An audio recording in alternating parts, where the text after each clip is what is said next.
8 volunteers, 45-degree water. This is Cold Water Boot Camp USA.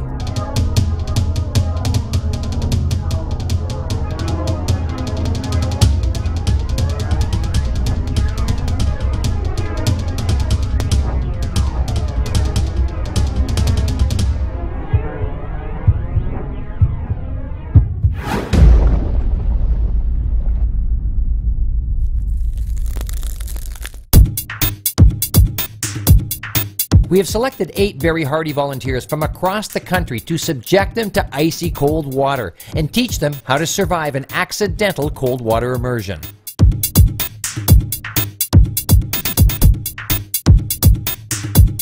Okay, boot campers, welcome. The best way to learn about cold water immersion is to jump right in. You've got your gear, go on and get suited up, and then you're all going to go for a swim. Okay? Let's go. All right. We're going to show you why people die in cold water, why year after year so many lives are lost to cold water. You see, most people don't understand the effects of cold water immersion, and some end up paying the ultimate price. So pay attention, this program could save your life. As our boot campers head to the water, here are a few cold hard facts. The 2007 study of recreational boating accidents by the United States Coast Guard found that water temperatures made a difference.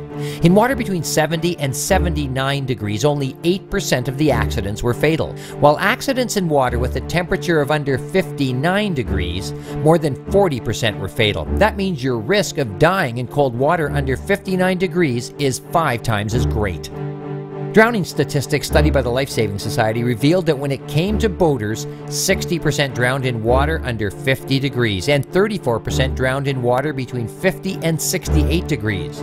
What makes it even more chilling is the fact that 43% were less than 6 feet from safety, and the majority, about 90%, were not wearing a life jacket. So why don't people wear life jackets? Research revealed that many said they don't need them if they're close to shore. Some felt that they could put their life jackets on in the water, and most said they didn't need one because they can swim. Well, as our boot campers are about to find out, that in this 45-degree water, none of those reasons are valid.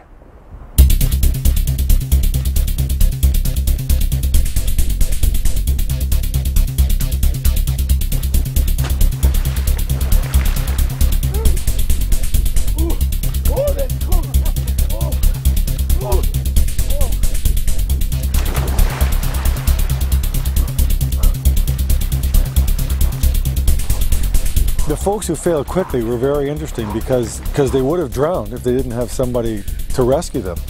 But they weren't, again, medically hypothermic or cold. So all they had was cold muscle tissue, which didn't work. And as you get weaker, you'll fail and then you'll drown. Hey, how's everybody doing? Good. Well, you had an interesting experience this morning, and I'm just going to ask you one question. If you fell into ice water, how long until you became hypothermic? Not dead from hypothermic, just hypothermic. And you can see here that it's pretty interesting. 50% of the people said 5 minutes or less. And if you go on here, like if you add that, 70% of the people who responded said 10 minutes or less. And the reality is, as we're going to talk about, the answer is actually 30 minutes or more. Only if you have a life jacket on. So, we're going to describe cold water immersion. The first one is the cold shock response. Then there's cold incapacitation, which kind of happens within 5 to 15 minutes. And then hypothermia will only set in 30 minutes or longer. So in parallel, we're going to talk about this 1-10-1 principle that we developed. It goes like this: 1 minute to get your breathing under control. You have 10 minutes of meaningful movement, and you have 1 hour before you become unconscious due to hypothermia. So let's review these 3 effects. The first one, the cold shock response. We tell people that it lasts about a minute. Now gasping, you know, we don't need to speak to that. You get a cold blast of anything and you gasp. And you can imagine that that's not a great idea And the other thing about uncontrolled breathing is, and I don't think most people think about this, but when we're running or playing games or swimming, we usually entrain our physical movements with our breathing pattern. But now, if you have uncontrolled breathing, it makes it very difficult to control your swimming, as we saw a few cases earlier on. Second effect, cold incapacitation. We saw that a bit earlier, and we're going to see that quite a bit later on in our next set of swimming, right? So and it's all about just the effect of cold on muscle and nerve cells, right? Muscle cells do the action, nerve cells send the signal. You make either of those cold, and you're not going to be able to perform. It's pretty, the physiology is complicated, but the principle is simple. Okay, so in water that's near freezing, incapacitation can occur within 2 to 10 minutes. So the third effect is hypothermia. This is what everybody associates with cold water immersion. So the realities are, even in ice water, it'll take 1 hour before you become unconscious due to hypothermia. Only if you have a life jacket on, because there's no way without a life jacket that you can keep your head above water long enough. Okay? So a life jacket really increases your chance of survival, as we all know. And remember, you're trying to increase your survival time, and even if you can increase it 10 minutes or an hour, that could make the difference between living and dying.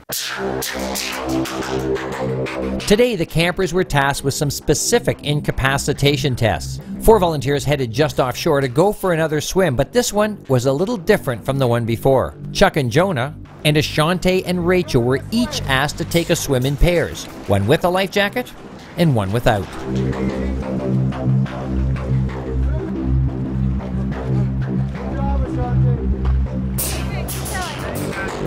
Okay, now Rachel was doing very well with her PFD. In fact, I just asked her, and she actually said she was okay to keep swimming. Now she's getting very cold, but obviously she swam a lot further than she or Ashante would have been able to do without a life jacket. Oh man, these guys haven't learned their lesson yet.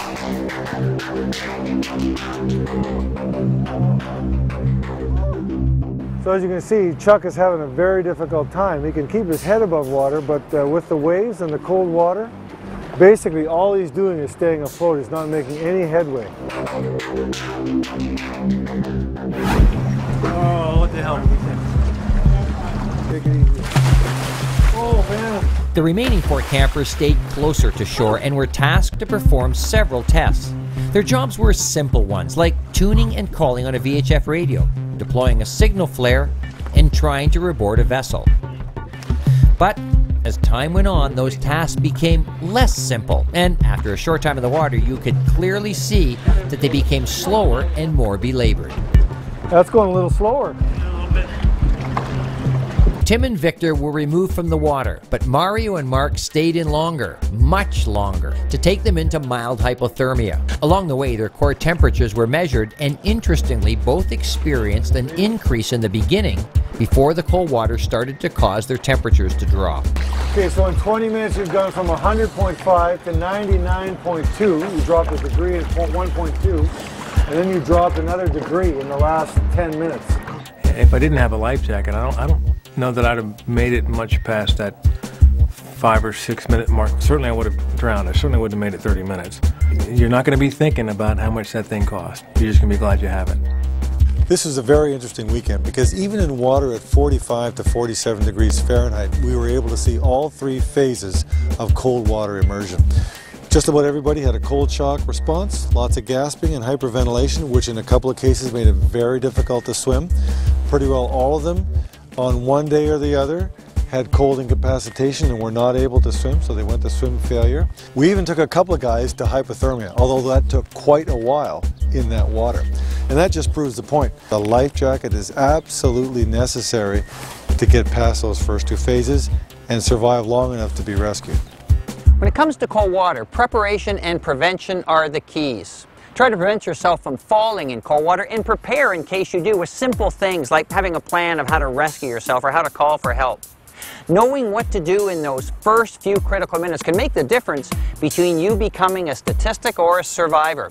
And regardless of your age, fitness level, or ability to swim, the best way to stay safe on the water, any water, is to simply wear your life jacket.